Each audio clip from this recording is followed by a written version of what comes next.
Olá pessoal, estou aqui para mais uma aula de Biologia e o assunto de hoje é a evolução, a diversidade das espécies. Nós sabemos que a evolução em algumas espécies ela é rápida ou ela pode ser uma evolução mais lenta. Essa evolução lenta que permite nós distinguirmos as diferenças que aparecem entre os indivíduos da mesma espécie, ela ocorre durante milhares e milhares de anos. Dentro dessas evoluções que aparecem, que são chamadas também de intraespecíficas, porque aparecem entre os indivíduos da mesma espécie, é o que nós vamos iniciar o nosso estudo. Então, nós vamos agora conhecer algumas das variações que aparecem nos indivíduos. Temos, então, a variação da produção de melanina na espécie humana. Então, nós temos as várias produções mostrando, então, os vários tons de pele entre os indivíduos. Temos agora a imagem de uma floresta, mostrando a diversidade entre os vegetais e a diversidade entre os animais. Para mostrarmos que existe parentesco entre os animais, nós temos algumas evidências, entre elas o estudo dos fósseis. Quando você faz um estudo dos fósseis, dos animais, dos nossos ancestrais, verifica-se que existe um parentesco entre órgãos que são diferentes, com funções diferentes, mas que apresentam a mesma origem embrionária. É o caso dos órgãos homólogos. Temos também órgãos diferentes, mas que órgãos que apresentam diferentes origens embrionárias, mas que apresentam a mesma função. É o caso, então, dos órgãos análogos. Vamos exemplificar. Eu tenho uma asa de um inseto e tenho a asa de uma ave. Os dois órgãos estão adaptados ao voo, têm a mesma função. Porém, a origem embrionária desses órgãos é diferente. E também temos o estudo dos embriões. A embriologia, ela mostra que apesar das diferenças entre os grupos de peixes, de répteis e de mamíferos, nós temos numa fase embrionária um parentesco, quer dizer, muitas semelhanças entre esses embriões. Então vamos observar as imagens desses embriões. Então nós temos aí os embriões de uma tartaruga, os embriões de uma ave, representando aí a galinha, os embriões dos mamíferos, do cão e o ser humano. É uma fase inicial de desenvolvimento. E apesar das diferenças entre a tartaruga, a galinha, o cão e o homem, nós vamos ter os embriões com muitas semelhanças nesta fase. Isso significa que nós temos aí um parentesco entre esses animais. Para explicarmos a evolução das espécies, nós vamos iniciar com uma teoria de 1809, escrita por Jean-Baptiste Lamarck. Essa teoria, conhecida também como Lamarckismo, ela coloca a evolução das espécies sobre dois aspectos. Primeiro, as espécies elas passam por transformações, por modificações para se adaptarem ao meio, utilizando determinados órgãos. E esses órgãos sendo utilizados, eles vão evoluir, vão se desenvolver em algumas espécies. Ou, se não forem utilizados, nós vamos ter esses órgãos atrofiados. E o desenvolvimento desses órgãos vai ser transmitido de geração para geração, que é o que nós chamamos de transmissão do caráter adquirido. Para exemplificar isso, nós vamos estudar um pouquinho o caráter do pescoço das girafas, proposto pelo Jean-Baptiste Lamarck. Então, observem agora como é que ocorreu a evolução do pescoço das girafas. Então, nós temos aí as girafas com o pescoço curto. Devido à sua necessidade alimentar, os alimentos serem encontrados numa região mais alta, na copa das árvores, elas tiveram que esticar o seu pescoço em busca do alimento.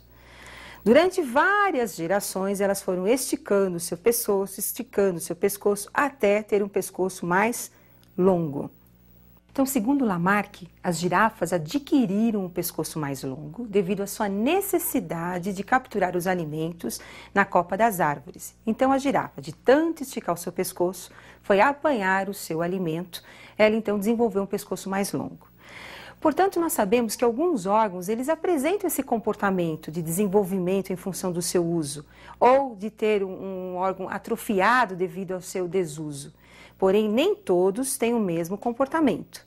Agora, transmitir esse comportamento de um órgão, essa característica de um órgão aos seus descendentes, isso é um ponto negativo da teoria de Lamarck. Por quê? O caráter adquirido numa espécie, ele não pode ser transmitido aos seus descendentes, porque a transmissão dos caracteres só pode ser feita através da sua célula genitora, que é o óvulo e o espermatozoide. Então agora nós vamos colocar para vocês os fatores básicos da lei do lamarquismo. Então observem, por favor. Fatores básicos: lei do uso e desuso e a lei da transmissão do caráter adquirido. Um outro cientista importante foi o Charles Darwin. Ele começou a explicar as variações das espécies, a evolução das espécies, considerando dois princípios básicos: a variabilidade entre os indivíduos de uma mesma espécie e também a seleção natural, o meio ambiente interferindo, selecionando os elementos ou os indivíduos que estão mais bem adaptados e que, portanto, terão uma melhor sobrevivência dos indivíduos menos adaptados, que, portanto, irão desaparecer ou vão diminuir em termos de população. E o Darwin explicou, o caso das girafas de uma outra forma que o Lamarck. Segundo Darwin, nós tínhamos entre as girafas uma variedade de tamanhos aí de pescoços. Essas variações é que possibilitou as girafas com o pescoço mais longo adquirirem um alimento com maior facilidade e, portanto, prevalecerem no meio ambiente. Então, o meio ambiente selecionou uma característica da girafa, que é ter o pescoço mais longo. E com isso, as girafas de pescoço longo predominaram em relação às girafas de pescoço mais curto. Segundo Darwin, as variações que nós temos entre os indivíduos é que possibilitam a seleção natural do meio ambiente. Então, nós temos dois fundamentos da teoria darwinista. Eu gostaria que vocês acompanhassem, então, os principais fundamentos da teoria darwinista.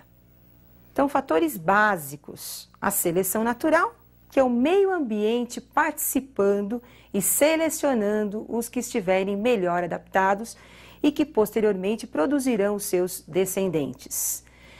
E essas seleções serão realizadas de acordo com a variabilidade da espécie. Porém, Darwin não conseguiu explicar o porquê da variedade entre os indivíduos da mesma espécie. Por que dentro de uma mesma espécie nós temos indivíduos que são melhor adaptados do que os outros? Então ele não conseguiu explicar porque ele não tinha conhecimento da genética. Posteriormente ao movimento de Darwin, nós temos o neodarwinismo, que veio justamente explicar o porquê da variabilidade das espécies. Então observem agora os principais fatores do neodarwinismo. Então, fatores básicos.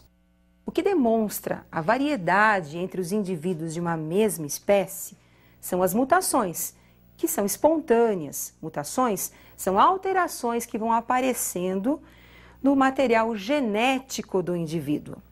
E também a recombinação genética, as combinações gaméticas do indivíduo e dos genes. Posteriormente, nós teremos aí a característica passando por um processo natural.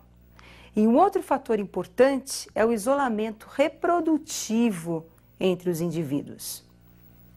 Então, entre os indivíduos da mesma espécie, nós temos as fontes de variabilidade, que é o que possibilita o aparecimento de novas combinações.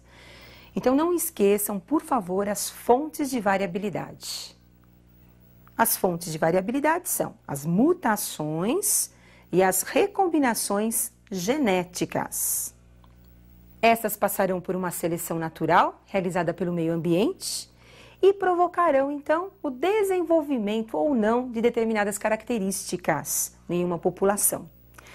Agora, dentro das características evolutivas da espécie, existem alguns detalhes que você não pode esquecer. Entre eles, nós temos o melanismo industrial, que é justamente um problema em que a seleção natural ela vai distinguir indivíduos diferentes da mesma espécie, que é no caso das mariposas.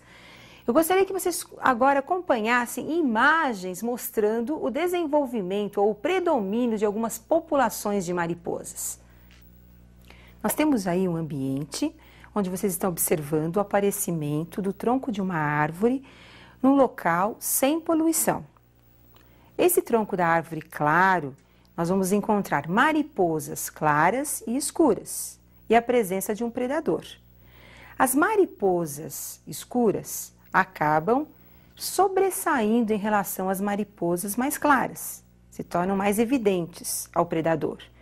Com isso, o predador irá diminuir a população das mariposas escuras e nós teremos um crescimento da população das mariposas claras em relação às escuras. Posteriormente, com a industrialização, nós teremos um tronco escuro devido ao depósito de fuligem dos poluentes.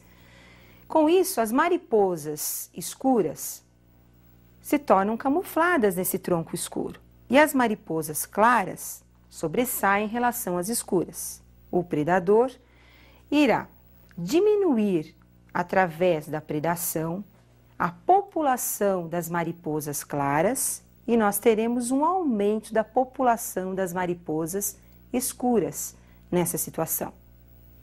Outro assunto importante dentro da seleção natural é o uso inadequado dos antibióticos. Esse uso inadequado leva à seleção natural de bactérias resistentes ao antibiótico. Então, com isso, nós temos muitas doenças como a pneumonia retornando aos pacientes devido ao uso inadequado, devido às bactérias resistentes proliferarem no indivíduo. E eu termino hoje o nosso curso de Biologia, esperando que vocês tenham um excelente resultado, que vocês atinjam o seu objetivo e também o seu sonho. Até mais, pessoal!